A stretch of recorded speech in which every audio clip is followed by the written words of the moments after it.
The conference room door clicked shut 6 inches from my face. Through the frosted glass, I could see the silhouettes of 15 people settling into their seats. My father at the head of the table, Uncle James to his right, my cousin Derek presenting something on the screen. The quarterly strategy meeting for Morrison and Associates, the commercial real estate firm my grandfather had founded 42 years ago. I'd been attending these meetings for 7 years, ever since I'd graduated from business school. Until today. Sarah. My father's assistant Michelle touched my arm gently. I'm sorry. He said family only this time. He didn't give me much warning. I nodded, my portfolio bag still in my hand, the quarterly reports I'd spent the weekend reviewing still tucked inside. Did he say why? Michelle glanced at the closed door, lowering her voice. Your cousin Derek is presenting his new development proposal. Something about wanting to keep it confidential until the deal is finalized. Your dad thought it was better to limit the meeting to blood relatives only. I see. I adjusted my grip on the bag. And who's in there besides family? Well, there's your dad, Uncle James, Derek, your Aunt Patricia. Michelle paused, looking uncomfortable. Also Richard Chin from Westfield Capital, Susan Park from the investment committee, and about 8 other external advisors and consultants. But family only, I said flatly. That's what he said. Michelle looked miserable. Sarah, for what it's worth, I think this is ridiculous. You've contributed more to these meetings than half the people in that room. I smiled, the expression not quite reaching my eyes. It's fine, Michelle. If they want family only, that's their choice. I walked down the corridor, my heels echoing on the polished marble floors of the building my grandfather had designed. Morrison and Associates occupied the top 3 floors of the downtown tower. Visible space for a visible company. What wasn't visible was the ownership structure that kept the whole thing running. In the elevator, I pulled out my phone and opened an encrypted app that connected directly to my investment firm Hartwell Strategic Capital. The firm my college roommate and I had started 12 years ago, back when we were 2 ambitious 22-year-olds with more confidence than capital. The firm that now managed $2.3 billion in assets. The firm that, through a carefully structured series of holding companies and investment vehicles, owned 51% of Morrison and Associates. My phone buzzed with an incoming call. I answered as the elevator descended. Hi, Jennifer. Sarah, I saw the board meeting alert for Morrison and Associates, my business partner said, her voice crisp and professional. I thought you were attending today? Change of plans. Dad decided to make it family only. There was a pause. Family only? You're his daughter. Apparently not the right kind of family for this particular meeting. I stepped out of the elevator and headed toward the parking garage. Derek's presenting his new development proposal and they wanted to keep it confidential. The Riverside project? Jennifer's tone sharpened. Sarah, we reviewed that proposal last month. The numbers were questionable at best. If Derek's pushing that through without proper oversight, then that's a decision the family is making, I said, reaching my car. The family that apparently doesn't include me. Another pause, longer this time. When Jennifer spoke again, her voice was careful. Sarah, you know what I'm going to ask. I sat in the driver's seat, not starting the engine. Through the parking garage's concrete pillars, I could see the city stretching out in the afternoon sun. Somewhere up there, in that conference room, my family was making decisions about a company they thought they controlled. Not yet, I said quietly. Let me think about it. You've been thinking about it for 3 years. Ever since your dad started introducing you at company events as, my daughter who works in finance. Instead of acknowledging what you actually do. He doesn't know what I actually do, Jen. Nobody in that family does. Exactly my point. You own the majority stake in their company, Sarah. You're not some outside investor they can dismiss. You're the reason Morrison and Associates survived the 2022 real estate crash. You're the reason they could expand into 3 new markets. You're the reason their stock price tripled. And they don't even know it. I leaned my head back against the seat. Grandfather knew. Grandfather has been dead for 8 years. He knew before he died. I told him about the investment structure the year before he passed. He understood why I wanted to keep it private. And what did he say? I smiled at the memory. He said, let them underestimate you, Sarah. The best position in any negotiation is the one your opponent doesn't know you're in. Then he laughed and told me I reminded him of his mother. Well, your great-grandmother isn't here to give you advice, and neither is your grandfather. But I am, and I'm telling you that this has gone on long enough. They just excluded you from a major strategic meeting. They're about to approve a development project that our analysts flagged as high risk. And they're doing it without any input from their majority shareholder. I watched an employee from one of the other companies in the building walk past, briefcase in hand, probably heading home for the day. Normal business. Normal life. Nothing like the decision I was weighing. If I reveal the ownership structure, I said slowly, it changes everything. Dad will feel betrayed. Uncle James will be furious. Derek will never forgive me. And if you don't reveal it? Derek pushes through a bad project, the company takes losses, and you watch your investment deteriorate because you were too nice to assert your legal rights as majority shareholder. You're not wrong. I'm never wrong. That's why you made me your business partner. Jennifer's tone softened slightly. Sarah, I know this is family. I know it's complicated. But Hartwell Strategic has fiduciary duties to our investors. We can't let a company we control make poor strategic decisions without intervention. That's not being mean. That's being responsible. A message flashed on my phone screen. An email from my father's office, sent to the general distribution list. Subject: Exciting developments, Riverside project approved. They just approved it, I said, opening the email. Derek's Riverside project. Full approval from the board. They're announcing it to the whole company. Jennifer's sigh was audible. How much capital are they committing? I scanned the email, my stomach sinking. $60 million. Leveraged construction loans. Projected completion in 18 months. And our analysts projected what? 30% chance of default. 35%. The market demographics don't support the commercial space Derek wants to build. The residential units are priced too high for the neighborhood. And the construction timeline is wildly optimistic given current labor shortages. $60 million on a project with a 35% failure rate. Sarah, you have to act. I closed my eyes, seeing my father's face the last time we'd had dinner together. He'd been so proud, talking about the company's growth, about Derek's innovative ideas, about the future of Morrison and Associates. He'd asked about my finance job, in that vague way he always did, not really listening to my answers because he didn't really understand what I did. Hey, I said. Do it. Do what specifically? Schedule an emergency shareholder meeting. Invoke our rights as majority stakeholder. Full disclosure of ownership structure.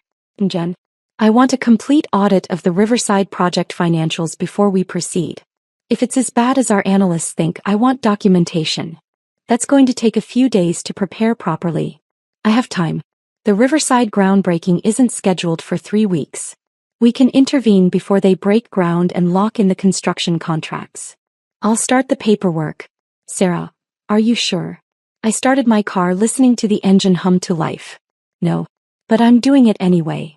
The next 72 hours were a blur of conference calls, legal reviews and strategic planning.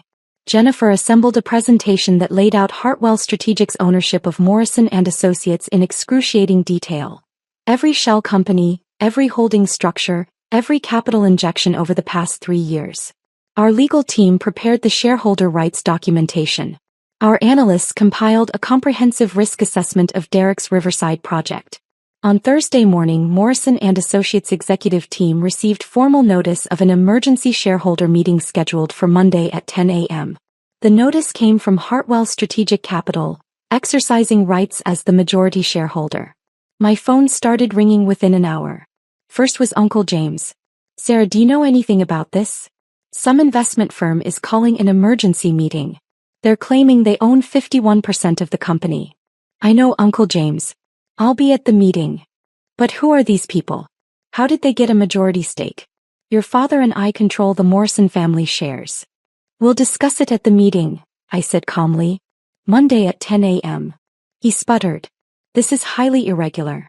Your father is extremely upset. We need to understand who we're dealing with. You will.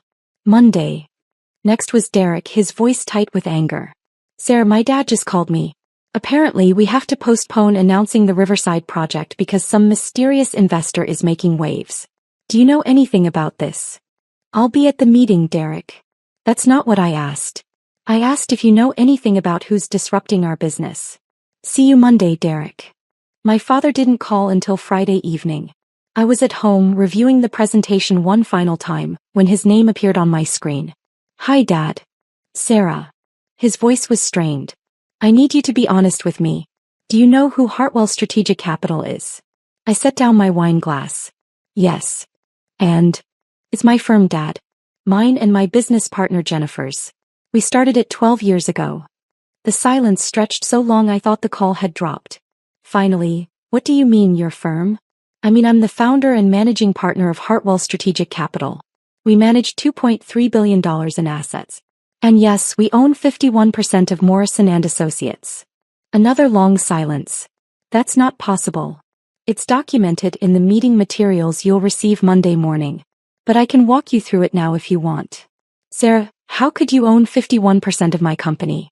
The Morrison family holdings were 67% of the company 8 years ago, Dad. Right after grandfather died.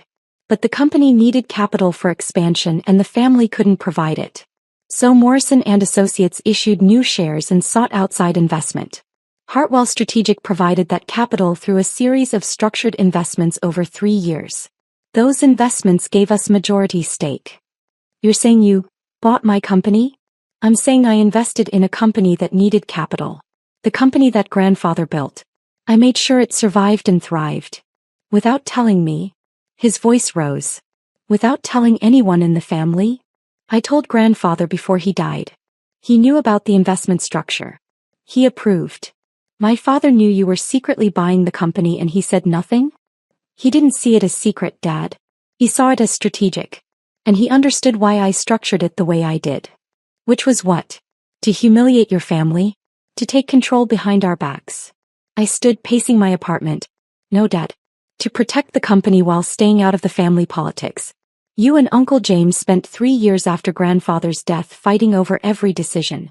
Derek and Aunt Patricia were pushing for aggressive expansion without proper capital reserves. The company was hemorrhaging money and nobody could agree on a solution. So I provided one. By taking control. By investing capital when the family couldn't. By keeping the company solvent during the 2022 crash. By providing the financial backing for every successful expansion you've celebrated over the past 3 years. Morrison and Associates tripled its stock price, Dad. That wasn't luck. That was strategic investment and careful management. Management we didn't know about. Management you didn't want to know about. Every time I tried to offer financial advice, you told me I didn't understand the real estate business. Every time I questioned a decision, Derek told me to stay in my lane. So I got in my own lane. I just happened to own the road. Dad's breathing was heavy on the other end of the line. The meeting on Monday. What's going to happen? We're going to discuss the Riverside project. Our analysts have serious concerns about its viability. As majority shareholder, Hartwell Strategic has the right to review and approve major capital expenditures. You're going to block Derek's project. I'm going to present a risk assessment and ask for proper due diligence before committing $60 million to a development with a 35% projected failure rate. Derek has been working on this for 8 months. Derek has been working on his vision for 8 months.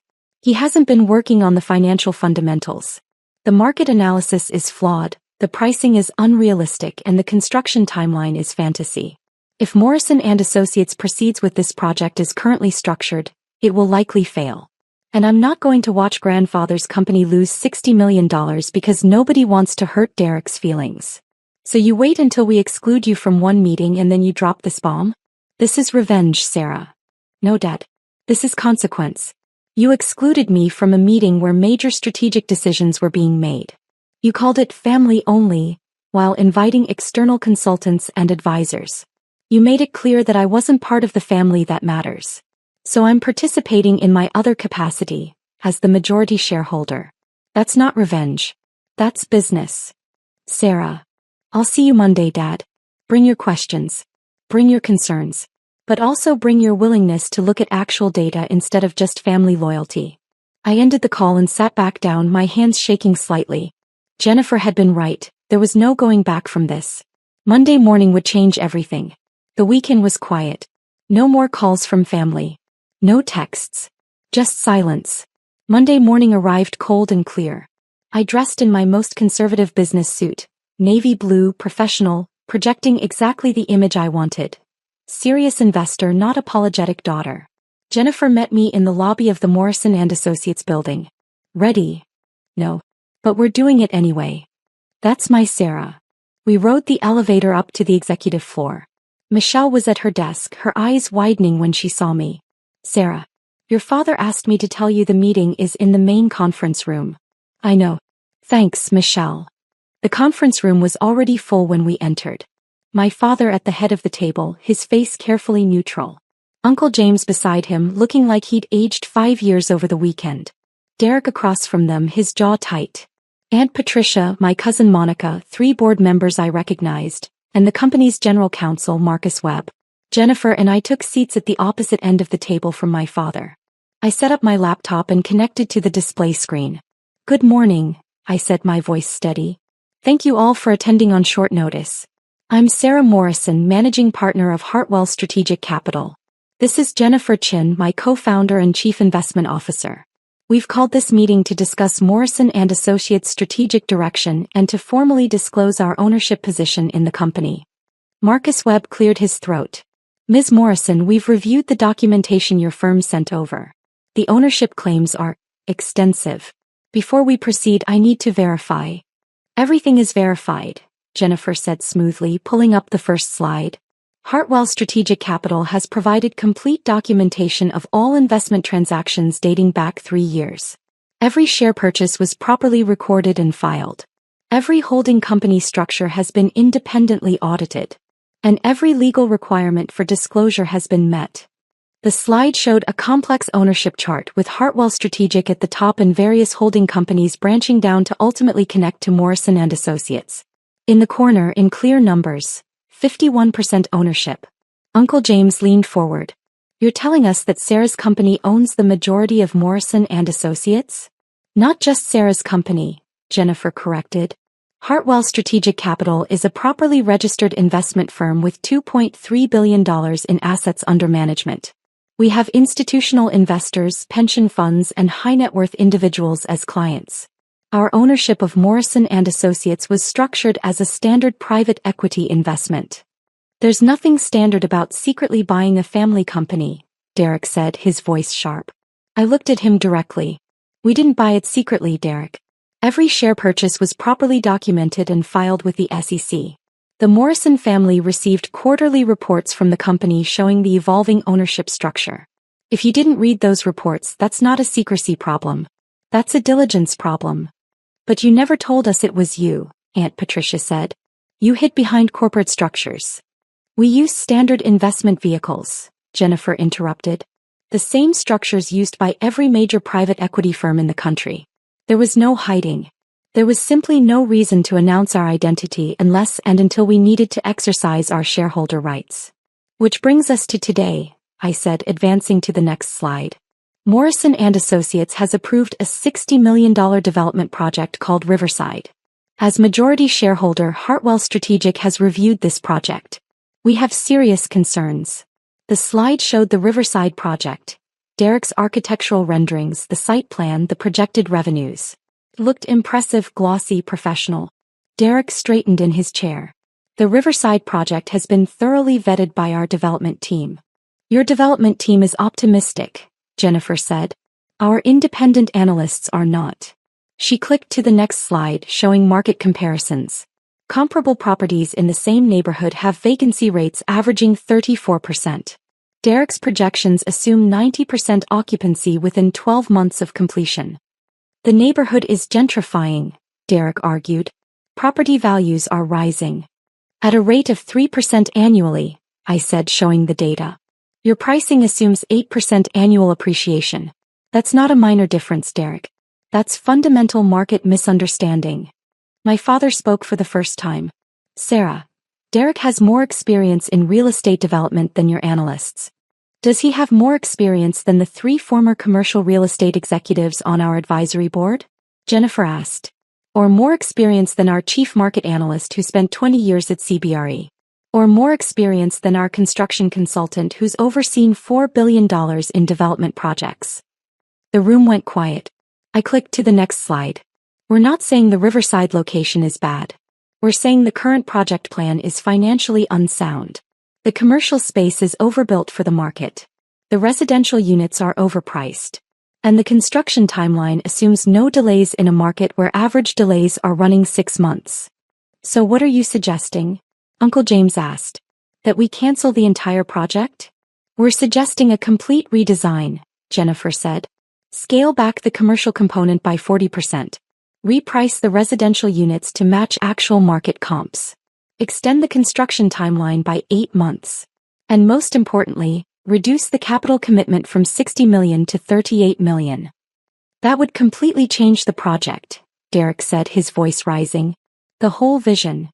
The vision doesn't matter if the math doesn't work, I said quietly. Derek, you've designed a beautiful building. But you've designed it for a market that doesn't exist at that price point. We can build something beautiful that also makes financial sense. But not the way it's currently structured. Derek stood abruptly. This is exactly why we didn't want you in that meeting last week. You don't understand vision. You don't understand what it takes to transform a neighborhood. You just see numbers and risk and reasons to say no. I see a $60 million mistake that could seriously damage this company, I said, holding his gaze. And as majority shareholder, I have a legal obligation to prevent that mistake. You're not the majority shareholder, Derek shot back. Your firm is. There's a difference. Is there? Jennifer pulled up another slide. Sarah personally owns 73% of Hartwell Strategic Capital, which means she personally controls the majority stake in Morrison & Associates. She is not just the managing partner making recommendations. She is the principal owner making decisions. The room went silent again. I watched my father's face as he processed this information, watched the realization sink in. His daughter didn't just work in finance. His daughter owned his company. 3 years, Dad said finally. For 3 years, you've owned majority control of Morrison & Associates and you said nothing. For 3 years I provided capital that let this company thrive, I corrected. I funded the Denver expansion that's now your most profitable market. I backed the Portland acquisition that doubled your commercial portfolio. I provided bridge financing during the 2022 crash when banks were refusing loans to real estate companies. Every success Morrison & Associates has celebrated in the past 3 years was made possible by capital I provided. I didn't say anything because I didn't need credit. I just needed the company to succeed. But why? Aunt Patricia asked, genuine confusion in her voice. Why invest so much in a company and stay anonymous? Because grandfather taught me that the best investors are invisible until they need to be visible, I said. Because I knew that if you knew I was funding the company, every decision would become about family dynamics instead of business fundamentals. And because I wanted Morrison & Associates to succeed on merit, not because people were trying to keep the boss's daughter happy.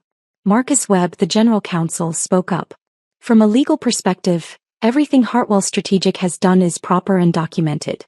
As majority shareholder, they have the right to approve or reject major capital expenditures like the Riverside project. The question before this board is whether we accept their restructuring proposal or whether we contest it.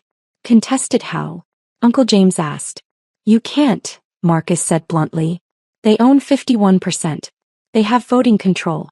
If Hartwell Strategic says the Riverside project needs to be redesigned, then it needs to be redesigned. Derek slammed his hand on the table. This is insane. We're going to let Sarah's company dictate our business strategy.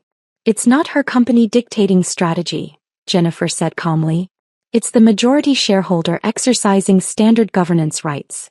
This happens in every public and private company in America. The difference is that most majority shareholders don't have personal relationships with management. That's exactly the problem, Derek said. She's using business authority to settle personal grudges. We excluded her from one meeting so she pulls out the nuclear option? That's not governance. That's revenge. I stood, pulling up the final slide. Derek, if I wanted revenge I would have waited until after you broke ground. I would have let you commit $60 million in lock-in construction contracts. I would have watched the project fail and then I would have removed you from the company. But I didn't do that. Instead, I'm intervening before money is wasted. I'm proposing a redesign that could actually succeed. And I'm trying to save Morrison & Associates from a costly mistake. If that's revenge, it's the kindest revenge in corporate history. Dad stood as well. Sarah, I need to understand something. When you started this firm 12 years ago, was this always the plan? To take over my company? No, Dad. 12 years ago I was just trying to survive in a brutal industry. I was building relationships, learning markets, making smart investments. Morrison and Associates wasn't even on my radar. So when did it get on your radar? When grandfather called me 6 months before he died and asked me to promise I would take care of the company. He knew the family was fracturing. He knew Uncle James and you couldn't agree on strategy. He knew Derek was talented but impulsive. He asked me to protect what he'd built, so I did. I invested. I provided capital. I stayed out of the way until I couldn't anymore. My father's face was unreadable. He asked you to take over. He asked me to protect. There's a difference. Uncle James stood. Robert, we need to discuss this privately. As family. I am family, I said quietly. You're also an investor who just hijacked our company. I'm an investor who owns the company. That's not a hijacking.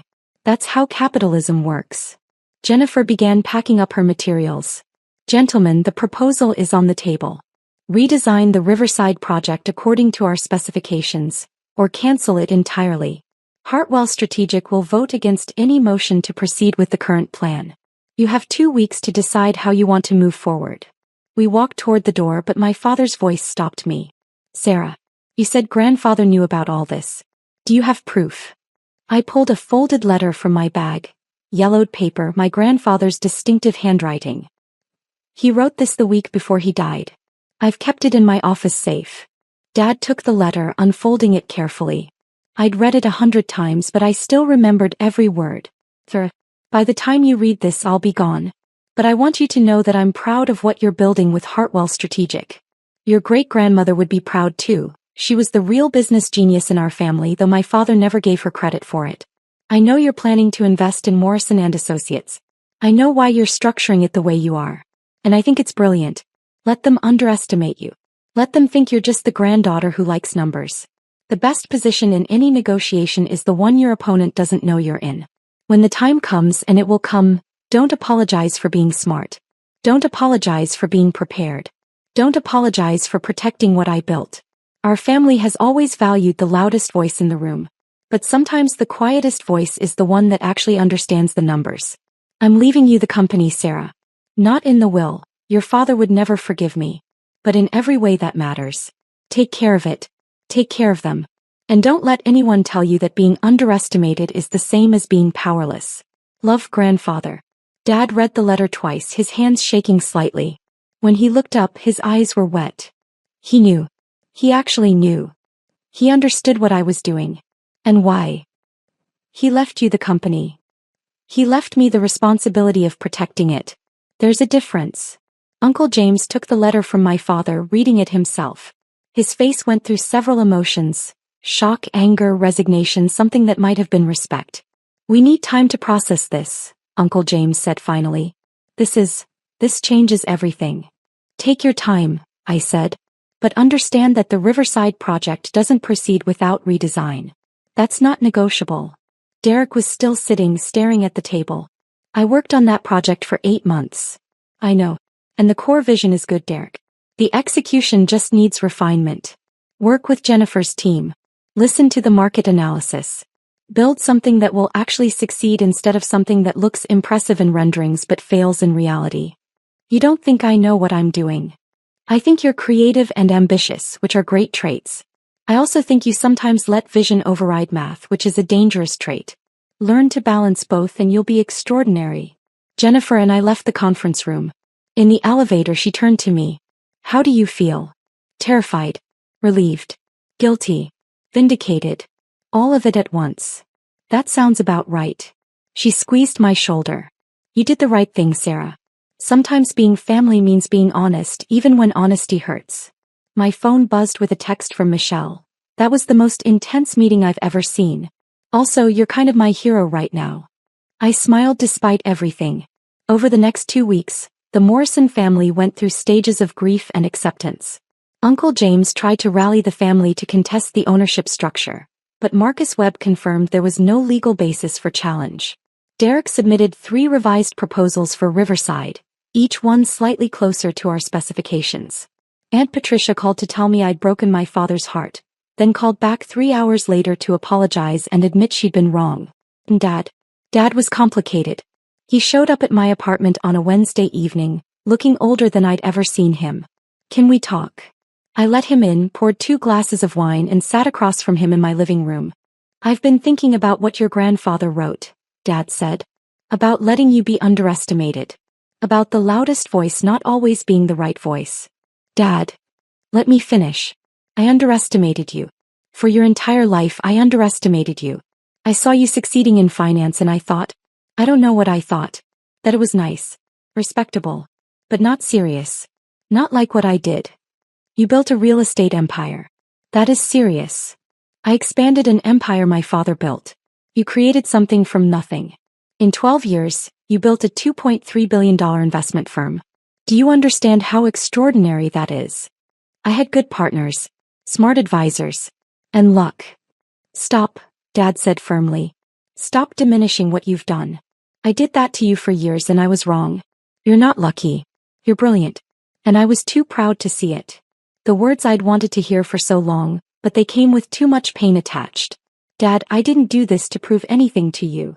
I know. That's what makes it worse. You did it because you loved grandfather's company enough to protect it. Even when we shut you out. Even when we dismissed you. You still protected us. I protected the company. There's a difference. Is there? He smiled sadly. Sarah, the Riverside project. Derek presented your redesigned proposal to me yesterday. It's better. Substantially better. The market analysis actually makes sense. The pricing is realistic. The timeline is achievable. It's everything his original proposal should have been. Derek did the work. We just provided the framework. You taught him how to think critically instead of just thinking big. That's a gift. We sat in comfortable silence for a moment. Finally, Dad said, Morrison and Associates needs you. Not just as the majority shareholder. As part of the leadership team. Marcus suggested creating a Chief Strategic Investment Officer position. Someone who oversees major capital decisions and long-term planning. Someone who can balance Derek's creativity with financial reality. You want me to work for Morrison and Associates? I want you to help lead it. The way grandfather wanted. The way you've been doing anonymously for 3 years but now visible and acknowledged. What do you think? I thought about grandfather's letter. About great-grandmother who'd been a business genius without recognition. About being the quietest voice that understood the numbers. I think it's time to be loud, I said. Yes.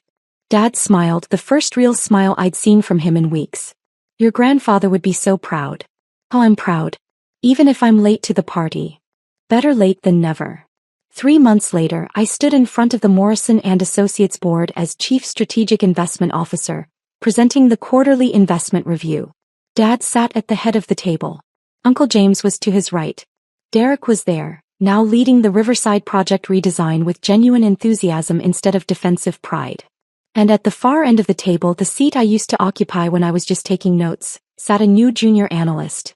A recent business school graduate taking notes on her laptop, probably wondering if anyone actually read her memos. After the meeting, I stopped by her desk. Hey Amanda. How's the learning curve? She looked up, surprised. It's intense. Everyone here is so experienced. Sometimes I feel like I'm just trying to keep up. That feeling never goes away, I said. But eventually you realize that keeping up was never the point. Understanding is the point. Keep taking those notes. Keep asking questions even when people act like they're obvious. Keep building your foundation. You never know when you'll need it. She smiled. Thanks, Ms. Morrison. That actually helps. I walked back to my office, the one next to Dad's, with a view of the harbor where cargo ships came and went. On my desk was grandfather's letter, now framed, reminding me daily that being underestimated wasn't weakness. It was preparation. My phone buzzed with a text from Jennifer. New opportunity. Tech startup Series C looking for $200 million. Interested. I typed back, send me the fundamentals. But Jen, make sure they know who they're dealing with up front this time. Where's the fun in that? The fun is in building something that lasts. Surprise reveals are overrated. Says the woman who just spent 3 years as a secret majority shareholder. Exactly. I learned my lesson. Transparency is underrated. Through my office window, I could see the Morrison and Associates sign on the building across the street. Grandfather's legacy, now mine to protect. Not from the shadows.